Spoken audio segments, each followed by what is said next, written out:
નરેન્દ્ર મોદીની સાથે રહેવા માંગીએ છીએ। એમણે જે ઉમેદવારો ઉભા રાખ્યા હોય એને ટેકો આપવો એ અમારી નૈતિક ફરજ છે। મહત્વના સમાચારોમાં નજર કરીએ તો ગઈકાલે રાજકોટમાં ભાજપના કમલમ કાર્યાલયમાંથી અખિલ ભારતીય કાઠી ક્ષત્રિય સમાજના પ્રમુખે જાહેરાત કરી હતી કે કાઠી સમાજ ભાજપના સમર્થનમાં છે અને પુરુષોત્તમ રૂપાલાને માફી આપી દીધી છે। જો કે હવે આ મામલે કાઠી ક્ષત્રિય સમાજમાં બે ફાંટા પડી રહ્યા છે, જે સમગ્ર મામલો આવો જાણીશું। રાજકોટ લોકસભા બેઠકના ભાજપના ઉમેદવાર પુરુષોત્તમ રૂપાલા દ્વારા ક્ષત્રિય સમાજ અંગે કરવામાં આવેલી વિવાદાસ્પદ ટિપ્પણી બાદ ક્ષત્રિય સમાજ દ્વારા આંદોલન કરવામાં આવી રહ્યું છે। આ વચ્ચે શુક્રવારે રાજકોટમાં ભાજપના કમલમ કાર્યાલયથી અખિલ ભારતીય કાઠી ક્ષત્રિય સમાજના પ્રમુખે જાહેરાત કરી હતી અને તેઓએ શું કહ્યું હતું આવો જાણીશું। અમારા તરફથી તો અમે કાઠી સમાજની કે આ તો બધા આગેવાનો છે અને કાઠી સમાજને અમારી વિનંતી છે અને કાઠી સમાજને અમે નમ્ર વિનંતી કરીએ છીએ અને કાઠી સમાજ સાથે જ છે। અમને બધા કાઠીઓ જે કાંઈ પ્રભુત્વ વાળો સમાજ છે અમારો અથવા તો અમારા જે આગેવાનો છે એ બધાએ સાથે મળી અને લીધેલો નિર્ણય છે।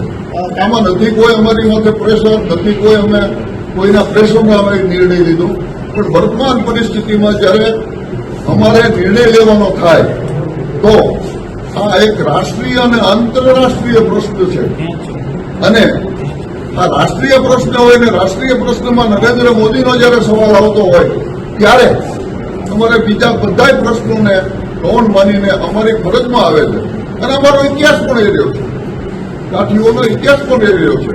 અમે હિન્દુત્વની સાથે રહ્યા છીએ, અમે સનાતન ધર્મની સાથે રહ્યા છીએ અને અમે અત્યારે પણ હિન્દુત્વ અને સનાતન ધર્મની સાથે અને એના ધરોહરરૂપ નરેન્દ્ર મોદીની સાથે રહેવા માંગીએ છીએ।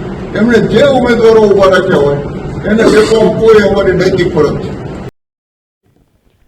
ત્યારે તેઓનું કહેવું છે કે કાઠી સમાજ ભાજપના સમર્થનમાં છે અને પુરુષોત્તમ રૂપાલાને માફી આપી છે। ત્યારે બીજી તરફ કાઠી ક્ષત્રિય સમાજના યુવાનો હજુ પણ પુરુષોત્તમ રૂપાલાના વિવાદિત નિવેદન મામલે નમતું જોખવા કે માફી આપવા માટે તૈયાર નથી। તેઓનું કહેવું છે કે આ બાબતે અમે સખત શબ્દોમાં વખોડી કાઢીએ છીએ, કેમ કે અખિલ ભારતીય કાઠી ક્ષત્રિય સમાજનું એક નાનકડું જ સંગઠન હતું અને તેમના જે હોદ્દેદારો હતા તે ભાજપના પ્રેરિત છે। ક્યાંક ને ક્યાંક આ કોઈ ભાજપમાં જોડાવા માંગે છે અથવા તો જોડાયેલા છે અને તેમના દ્વારા સમર્થન જાહેર કરવામાં આવ્યું છે। અમારો સંપૂર્ણ સમાજ એટલે કે કાઠી ક્ષત્રિય સમાજ સંપૂર્ણ રીતે આ વાતને નકારે છે।